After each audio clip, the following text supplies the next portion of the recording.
Selamat datang di channel Alur Donghua. Sebelum menonton, silahkan subscribe, biar Mimin tambah semangat update-nya. Mayat iblis tidak berbeda dari saat terakhir dia melihatnya. Ada bulu hijau di tubuhnya dan dia benar-benar diikat dengan rantai perak, belum lagi dia hanya memiliki satu tangan. Han Li meluangkan waktu untuk memeriksa dengan cermat seluruh ruangan batu sekali. Setelah menyadari bahwa itu persis sama dengan yang dia tinggalkan, dia merasa nyaman dan melemparkan sebuah kotak batu giok ke lantai. Dia kemudian menamparkan kantong binatang buas di pinggangnya dan memanggil seberkas cahaya hitam di depannya. The Weeping Soul Beast baru saja muncul dalam bentuk mini setinggi kaki. Segera setelah binatang itu muncul, ia segera melihat Demon Cadaver berbaring di platform batu dan mulai melolong. Bahkan sebelum Han Li memberi perintah, seluruh tubuhnya bersinar dalam cahaya hitam dan mengembang. Untungnya, binatang itu tahu bahwa daerah itu sempit dan hanya tumbuh hingga ketinggian 3 meter, tetapi tetap saja menatap setan mayat dengan penuh semangat. Han Li mengerutkan kening melihat ini, tapi sementara dia tenggelam dalam pikirannya, Weeping Soul Beast segera menjadi tenang dan berjongkok di tanah dengan sikap patuh. Iya, ketika Han Li melihat bagian belakang Weeping Soul Beast, ekspresi bingung muncul di wajahnya. Gambar hantu darah di belakang Weeping Soul Beast jauh lebih jelas dari sebelumnya. Gambar hantu itu bahkan mulai menonjol dari punggungnya seolah-olah itu hidup, yang membuat Han Li sangat bersemangat. Tampaknya dua pesta terakhir untuk Weeping Soul Beast hampir cukup untuk mengalami transformasi aneh lainnya.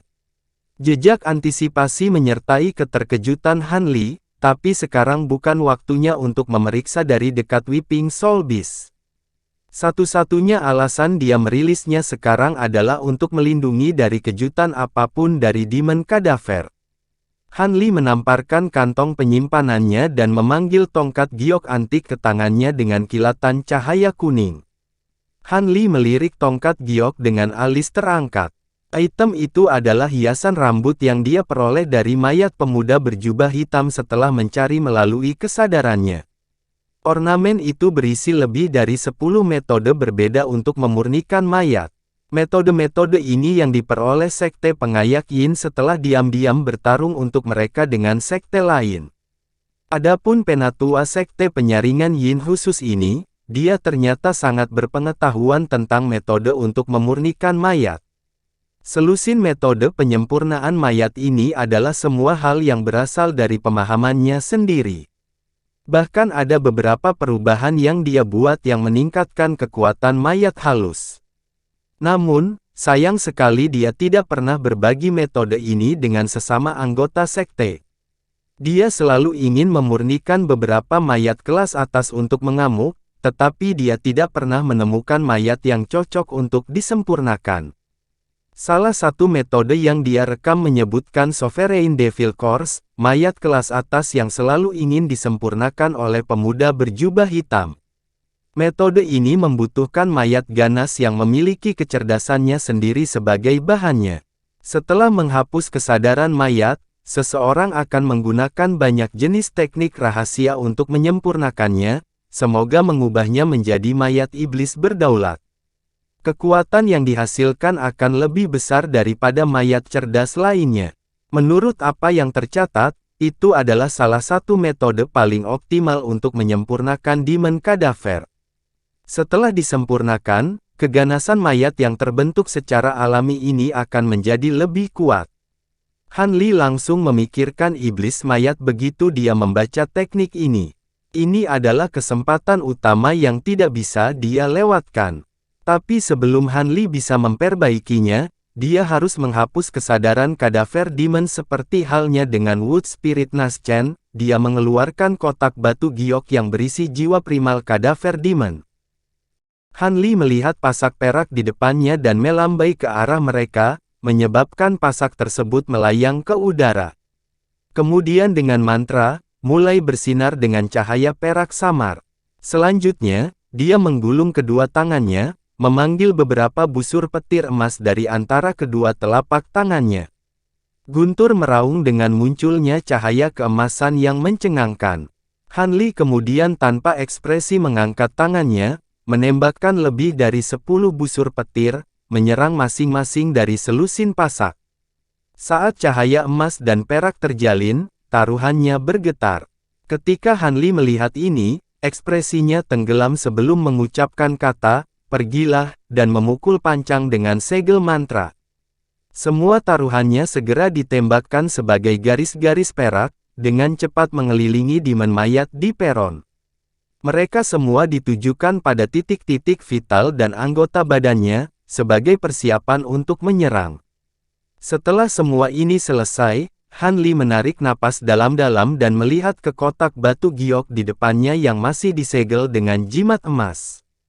Dia kemudian membuka mulutnya dan tembakan cahaya biru, menelan kotak batu giok. Jimat emas itu bergetar beberapa kali dan akhirnya melayang dari permukaan kotak. Wosh! Kotak giok segera terbang 10 meter ke depan. Murid Han Li berkontraksi saat dia melihat, bibirnya tertutup rapat. Kabut hijau pekat tiba-tiba keluar dari kotak dan tawa liar terdengar darinya. "Saya akhirnya dibebaskan. Siapa orang bodoh yang melepaskanku? Karena Anda telah membebaskan saya akan memakan daging Anda." Seorang kultivator Nas Chen Sol. Kabut hijau memadat membentuk wajah wanita, persis sama dengan bentuk manusia Silver Moon selain cahaya hijau menakutkan yang bersinar dari matanya. Dia tampak tertegun saat melihat Han Li. Han Li juga terkejut melihat wajah yang begitu familiar, tapi segera semua emosi menghilang dari wajahnya. Transformasi tubuh rubah iblis Silver Moon, yang awalnya diciptakan oleh iblis mayat, jadi penampilan ini diharapkan dari jiwa primal iblis mayat. Wajah hantu hijau itu tertegun sejenak sebelum tertawa dingin. Dia membuka mulutnya dan meniup angin yin yang kuat. Wajah hantu itu segera tumbuh setinggi 3 meter dan menyerbu ke arah Han Li, dalam upaya untuk memasuki tubuhnya. Namun, Han Li sudah bersiap untuk ini. Tidak peduli seberapa kuat Demon Cadaver ketika masih hidup, Han Li tidak takut padanya karena sekarang hanya jiwa primal yang telah terperangkap selama bertahun-tahun.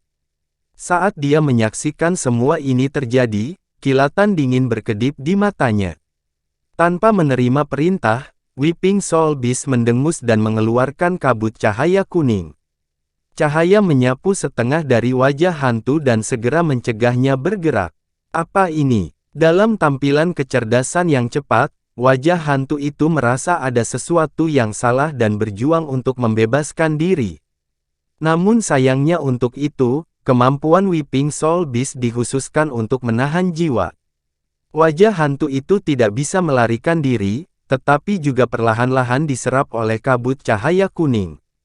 Wajah hantu itu sekarang dipenuhi rasa takut, tetapi dalam tampilan ketegasan, kabut hijau itu bergoyang dengan keras dan memisahkan bagiannya yang terperangkap dalam kabut cahaya kuning.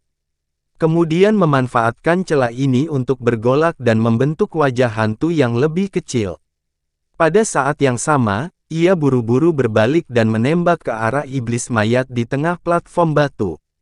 Mengetahui bahwa Han Li tidak bisa dianggap enteng, ia berencana untuk kembali ke tubuh aslinya dan kemudian mencabik-cabik Han Li. Han Li menyeringai saat melihat ini. Dia dengan tenang menunjuk ke 10 atau lebih pasak yang berputar di sekitar iblis mayat, dan mereka jatuh ke atasnya secepat kilat saat wajah hantu memasuki tubuh iblis mayat. Dengan hembusan angin, Demon Cadaver tiba-tiba menemukan semua organ vital dan anggota tubuhnya telah terkena pasak perak. Meskipun anggota tubuhnya sangat keras dan tidak terluka oleh pasak perak, petir emas dari pasak menyerang tanpa kompromi, langsung membentuk jaring emas di sekitar iblis mayat. Tiba-tiba, aroma amis memenuhi udara dari arah tubuh iblis mayat.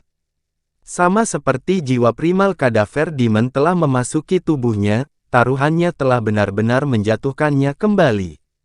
Kabut hantu hijau kemudian mengelilingi tubuh di mana wajah hantu besar dan kecil bisa terlihat samar-samar di dalam kabut.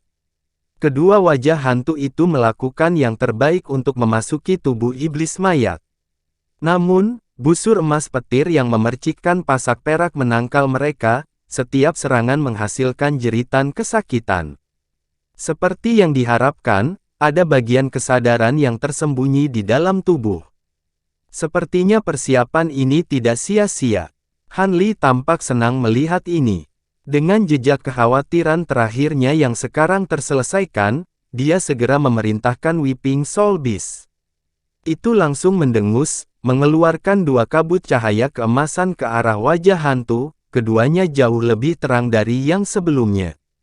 Kedua wajah hantu itu tidak seberuntung sebelumnya. Ketika kabut cahaya kuning menyapu, kedua wajah hantu itu melepaskan jeritan dingin sebelum tersapu ke mulut Weeping Soul Beast.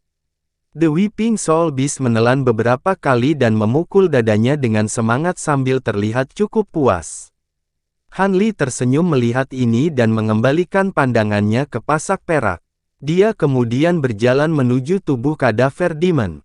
Ketika Han Li tiba di peron batu, dia melihat rantai perak yang mengelilingi iblis mayat. Kemudian setelah berpikir sejenak, dia menjentikkan jarinya dan memotongnya dengan pedang emas.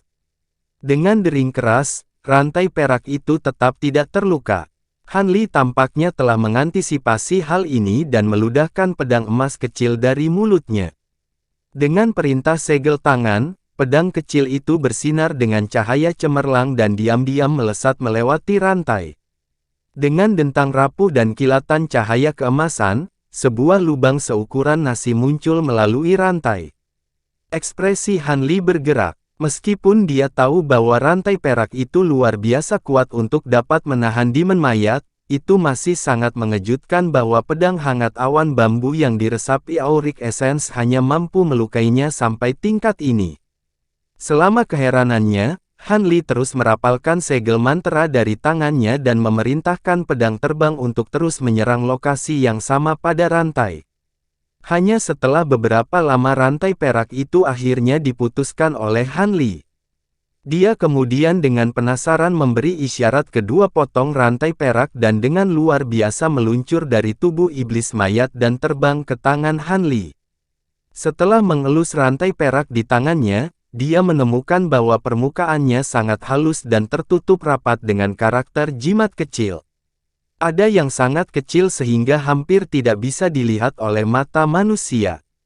Ekspresi Han Li bergerak, keterkejutan muncul di matanya. Karakter jimat kecil seperti itu bukanlah sesuatu yang dapat dibuat di dunia kultivasi saat ini di selatan surgawi. Itu berarti rantai ini adalah harta kuno yang sangat langka.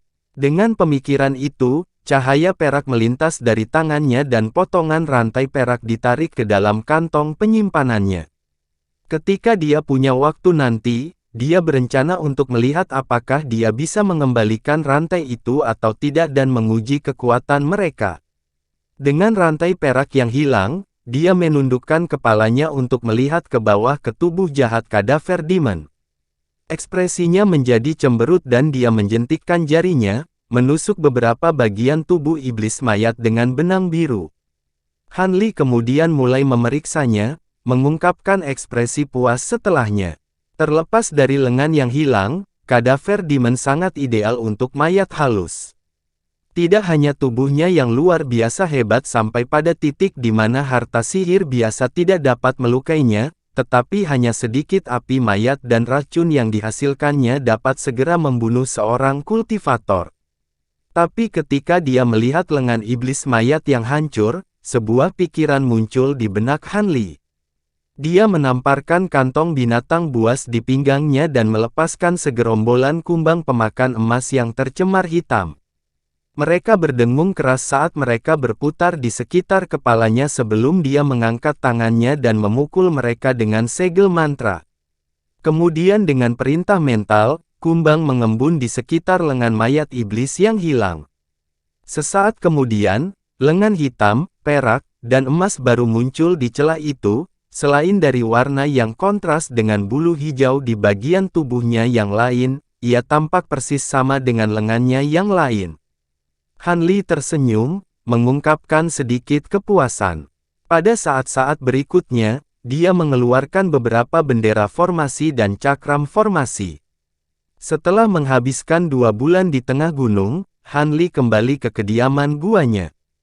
Wajahnya sangat pucat setelah menghabiskan banyak vitalitasnya. Setelah Silvermoon menyapanya, dia mengasingkan diri di ruang tersembunyi. Setelah sebulan, pintu besar itu terbuka dan Han Li keluar dari kamar. Berdiri berjaga di luar kamarnya, Silvermoon dengan hormat berkata, "Tuan, kelabang Frost bersayap 6 sudah mulai menetas di ruang serangga." Han Li tersenyum setelah mendengarnya dan berkata, "Ayo pergi dan melihatnya." Han Li membuka batasan yang menjaga jalan ke ruang serangga dan melihat apa yang ada di dalamnya. Kelabang Frost sayap 6 yang baru menetas lebih besar dari generasi pertama dan ki glasial yang mereka hirup jauh lebih kuat dari sebelumnya. Meskipun itu tidak sebanding dengan api es surgawi, itu masih akan berakibat fatal bagi para pembudidaya pada tahap formasi inti, ketika menyatu ke dalam Purple Apex Flames, akan jauh lebih mematikan. Telur-telur kelabang beku bersayap 6 bersinar dengan cahaya hitam di tengah ruang serangga. Mereka seukuran kepalan tangan dan dikelilingi bongkahan es selebar 3 meter. Ki es yang menyelimuti ruangan jelas berasal dari telur-telur ini. Han Li menyapu pandangannya ke seberang ruangan. Kelabang besar itu sepertinya merasakan sesuatu dan mengangkat kepala mereka, menggeram ke arah pintu batu seolah merasa terancam. Han Li melirik telur serangga dan memeriksanya dengan cermat.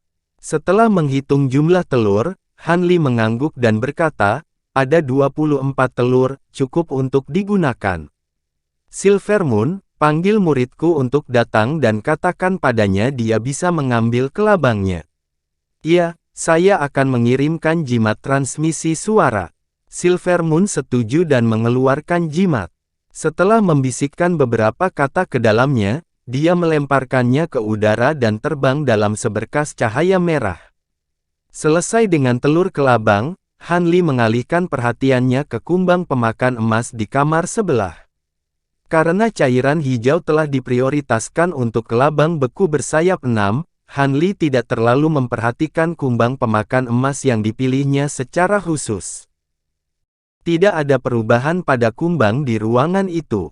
Mereka masih terkonsentrasi di bola emas besar, digantung di pohon roh yang secara khusus ditanam Han Li di sana.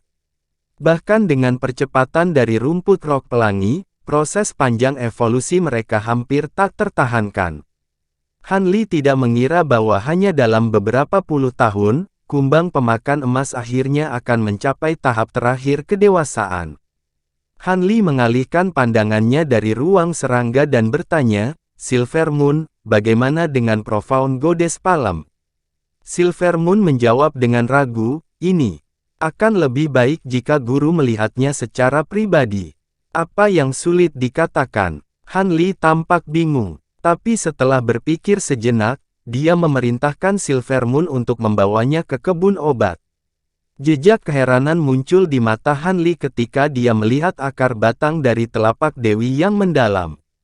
Warna kuning pucat aslinya berubah menjadi hijau, tetapi masih kosong dan kecil, tanpa sedikit pun tunas yang muncul. Bagaimana ini bisa terjadi? Apakah tanaman itu hidup atau mati? Silvermoon menghela nafas dan perlahan berkata, "Inilah yang ingin saya sampaikan kepada guru." Akar telapak dewi yang mendalam disiram beberapa kali oleh cairan hijau tanpa perubahan apapun. Hanya setelah menggunakan myriad YR Spirit Milk yang dikombinasikan dengan wine nectar, saya dapat mengubah warnanya. Melihat akar telapak dewi yang mendalam, Han Li dengan acuh berkata, "Karena bereaksi, masih ada peluang untuk menghidupkannya kembali, tetapi sekarang bukan waktunya untuk terus bereksperimen dengannya. Kita harus menyelesaikan urusan kita di Far West terlebih dahulu. Sudah waktunya bagi kita untuk pergi." "Kita pergi sekarang?" Silvermoon bertanya. Han Li dengan tegas menjawab, "Kami akan berangkat besok. Sebentar lagi, saya akan mengucapkan selamat tinggal kepada kakak senior Cheng. Setelah itu, saya akan menyegel tempat tinggal gua saya dan mengambil barang-barang yang paling penting. Far West seharusnya tidak memiliki pembudidaya tingkat tinggi yang tangguh, jadi seharusnya tidak terlalu berbahaya, hanya memakan waktu. Selain itu, kita harus kembali dalam 3 tahun, atau kita akan kehilangan kesempatan untuk memasuki lembah Devil Vault. Silvermoon mengangguk setelah dia selesai berbicara.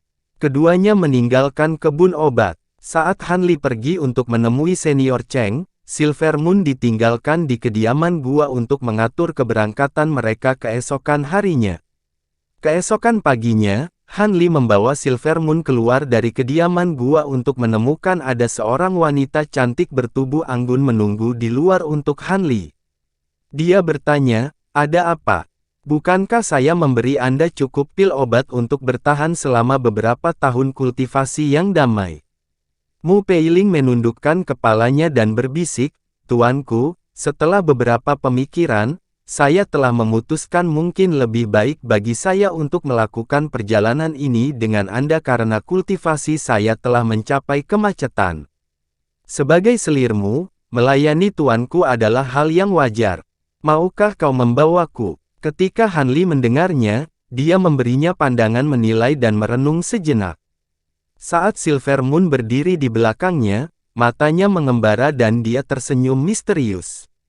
Tidak lama kemudian, Hanli mengangguk dan berkata, "Karena kamu ingin pergi, biarlah. Dalam perjalanan, saya bisa memberi Anda beberapa panduan tentang kultivasi. Semakin cepat Anda mencapai tahap formasi inti, semakin baik bagi saya." "Terima kasih banyak, tuanku." Mu Peiling sangat gembira setelah mendengar ini dan memasang ekspresi kegembiraan.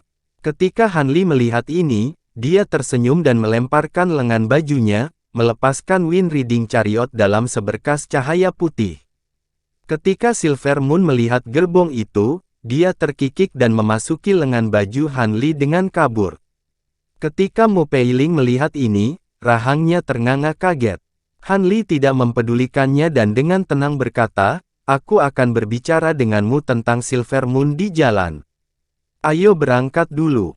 "Baik tuanku." Mu Peiling dengan cepat memulihkan ketenangannya dan berjalan menuju gerbong dengan langkah luwes. Saat dia melangkah masuk, Hanli memasuki kereta dengan bayangan biru. Dia membentuk mantra tangan dan lapisan cahaya putih tiba-tiba menutupi kereta terbang. Kemudian dengan cincin yang jelas, Wind Reading Chariot melesat melintasi langit dan menghilang dari pandangan. Tidak lama kemudian, beberapa informasi mulai menyebar di Sekte Awan Melayang bahwa Tetua Han, mereka telah mengalami sedikit kehilangan vitalitas akibat konfrontasi dengan seorang kultivator setan, dan akan mengasingkan diri selama beberapa tahun untuk memulihkan kultivasinya. Ketika dua sekte lain di pegunungan Dreamcloud mendengar ini, mereka mengirim beberapa orang untuk menanyakan tentang keadaan luka Hanli, tetapi Tetua Cheng tidak memberi mereka jawaban yang konkret. Para pembudidaya yang merupakan teman dari Sekte Awan Melayang juga tidak diberi jawaban atas masalah tersebut. Dengan demikian, berita bahwa Penatua Han yang baru terkenal dari Sekte Awan Melayang menderita luka berat dengan cepat menyebar ke seluruh negara bagian Xi, dan melalui sekte-sekte di negara-negara tetangga.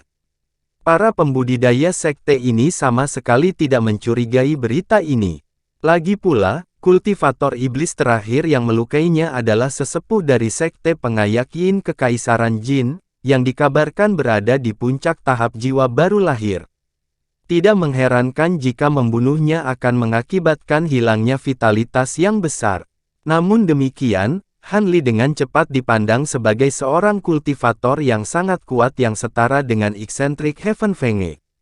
Demikian juga, ketenaran dari Sekte Awan Melayang naik dengan cepat, dan ada beberapa sekte yang mulai mencoba untuk berteman dengan sekte tersebut. Bahkan ada beberapa pembudidaya liar dengan kultivasi mendalam yang datang ke pegunungan Dreamcloud untuk memasuki Sekte Awan Melayang. Dalam waktu singkat, Sekte Awan Melayang memperoleh posisi lemah dari sekte teratas di negara bagian Xi.